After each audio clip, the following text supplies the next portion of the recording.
আচ্ছা, তোমার তোমার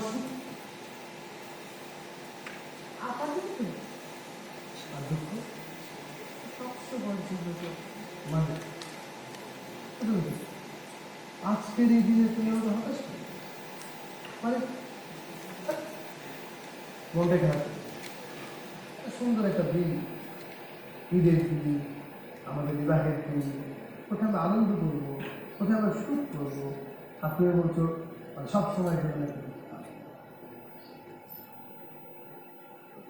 দেখ এর মধ্যে ঢুকে দিতে সরি আমার ইয়ে আমরা যে যখন বলবো না যে আমাকে হতাশ করে দেবে, একটা খারাপ করে দেবো, তখনই আপনি এখান থেকে বলবেন ডানা চলে এসেছে, সুখ অন হয়ে যাবে। সরি আবার যাচ্ছে।